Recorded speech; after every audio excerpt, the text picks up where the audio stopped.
Hi, Faith McDonald from Cathartismos Global and a proud member of the Save Artsakh Coalition.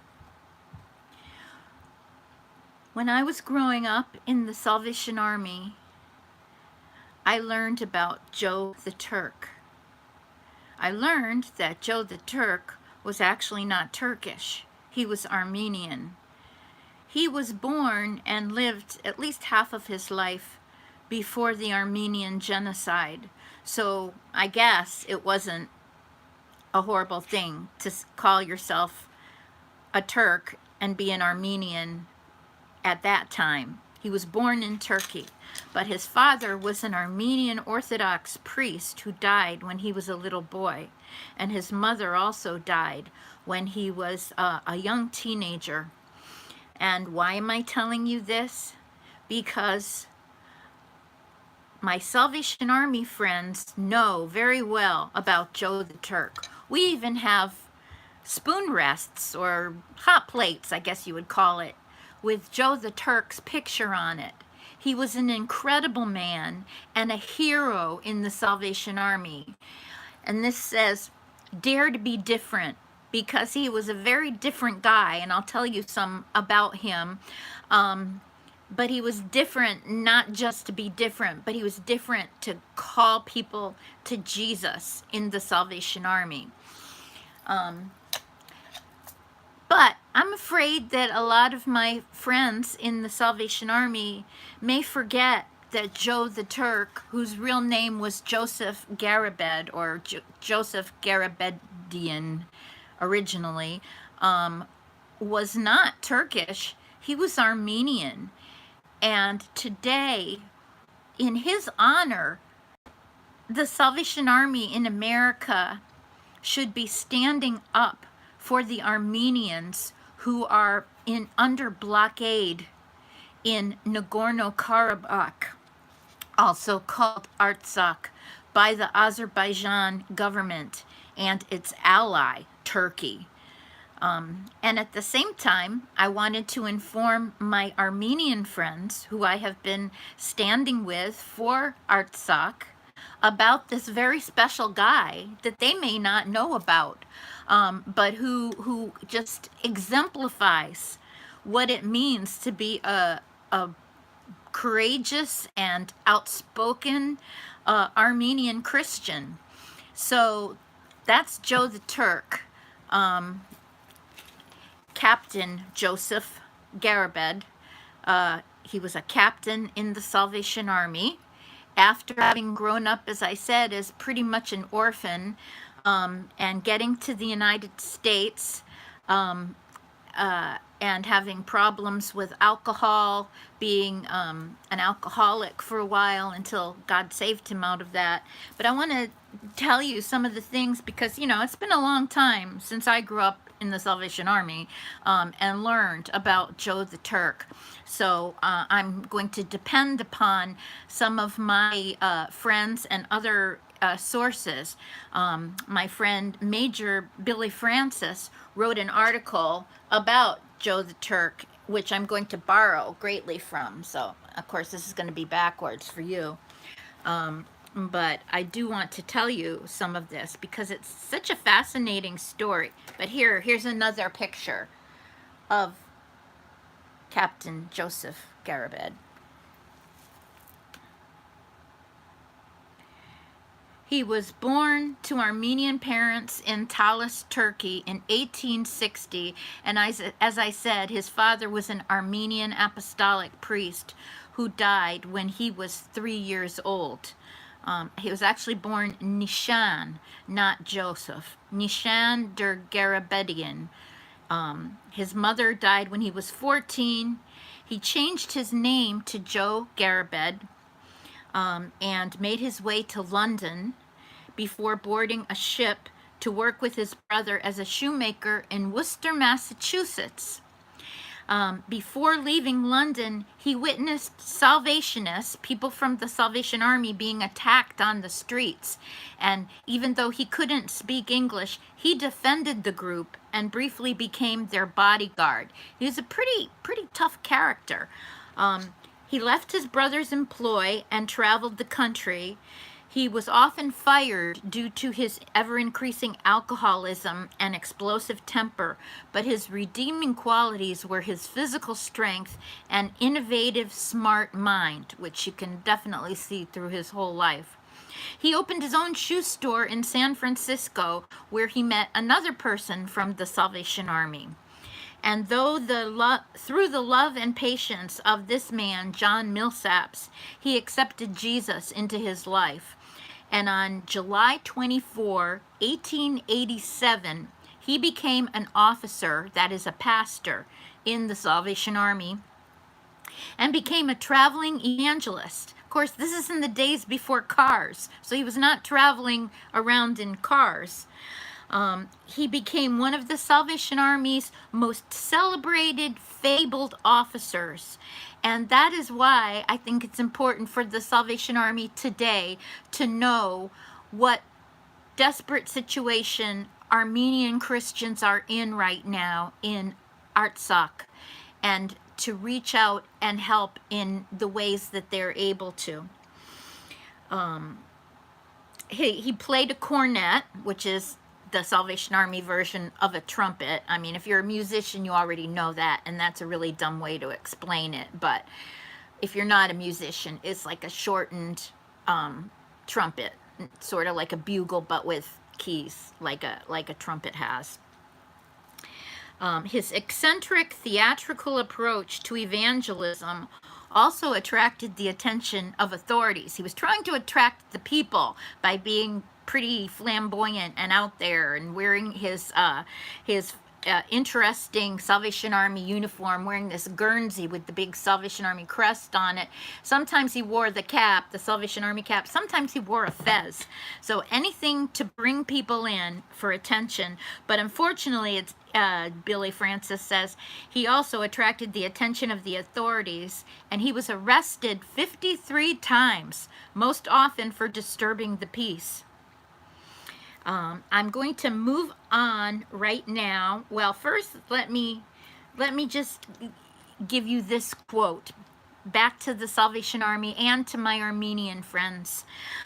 Commissioner Alexander Damon described Joe the Turk as a daring Salvationist extraordinary, a maker of thrilling Salvation Army history, a defender of the faith, and an evangelist with methods bizarre, startling, and effective. He says, I pray like Joe the Turk, we have a passion for Christ that emboldens us to share his name with others, regardless of the cost. So I'm going to move on now to another article about Joe the Turk that was actually written by an Armenian pastor in New York City, who is the pastor of the Armenian Evangelical Church in New York. And he wrote this this article called Joe the Turk, Armenian Soldier of the Cross.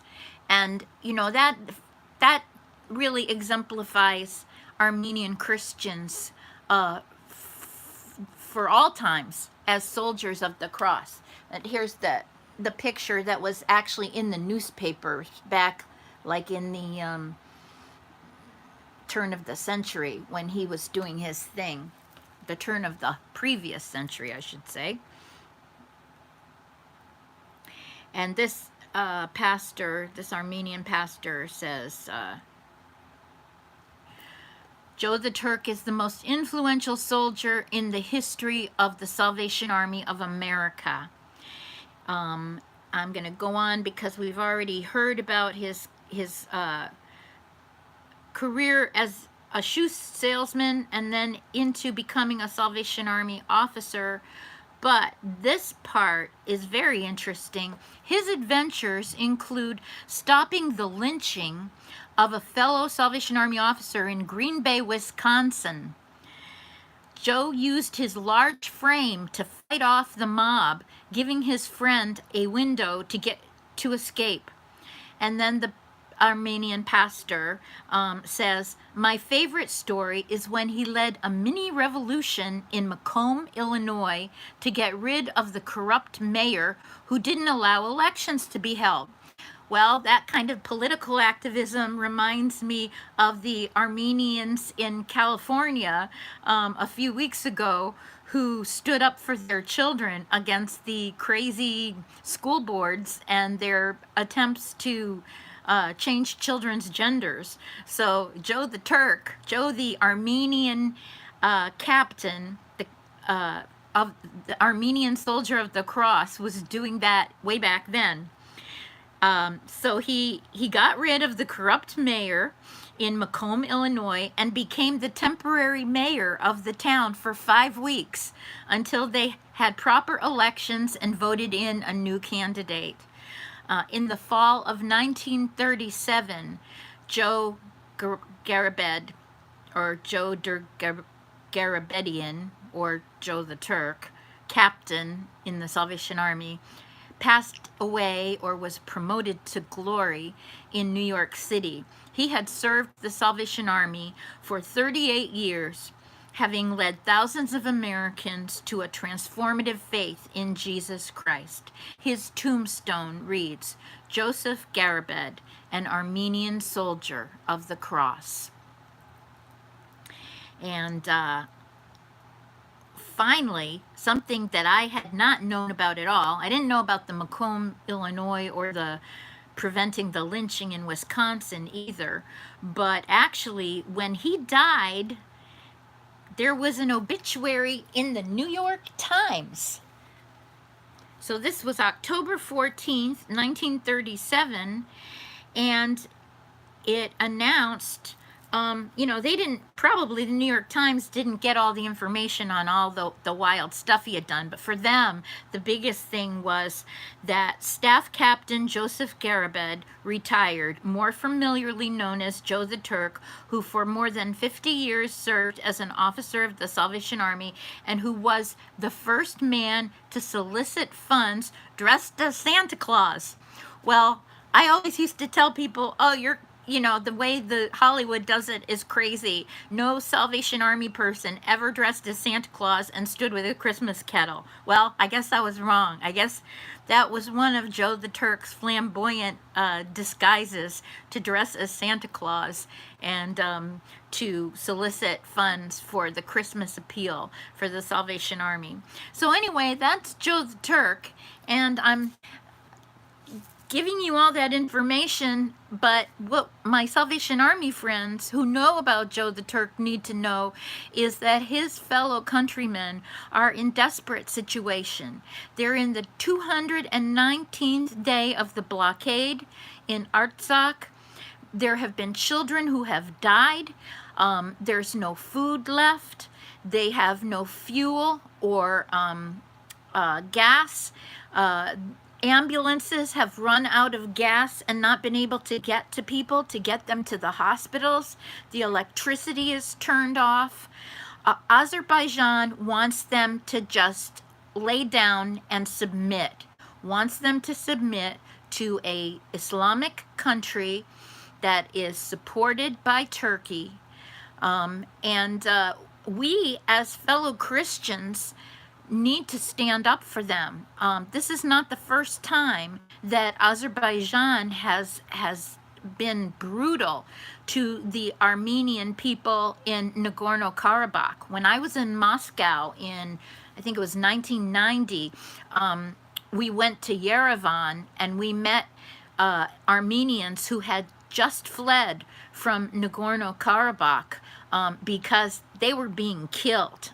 Baroness Caroline Cox, Lady Caroline Cox, can tell you about that. She has been there and she has seen the brutality and the murder of Christians in Nagorno Karabakh in past years. And we fear that this could happen again. So please, please, Armenian friends, rejoice that an awesome guy like Joe the Turk is one of yours, was a Armenian soldier for the cross. And my Salvation Army friends, Come on now. Let's do Joe the Turk right and get with it. Tell your member of Congress that we have to support the Christians in Nagorno Karabakh, in Artsakh, which is the Armenian name for it. The administration does not want to. They want to basically say that, oh, Azerbaijan's going to treat them fine. And not only that, but Azerbaijan has oil, and that's something that some people are, willing to, it appears, sacrifice their principles for.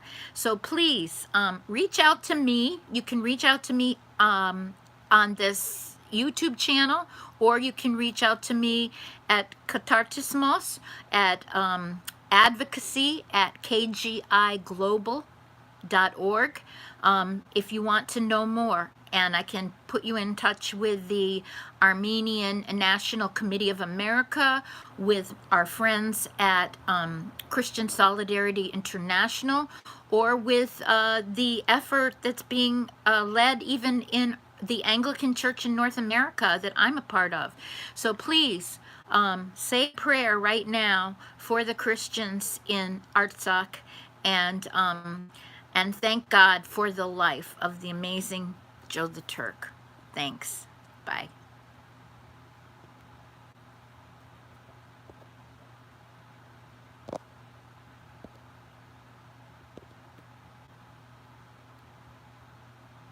And I don't know how to end this.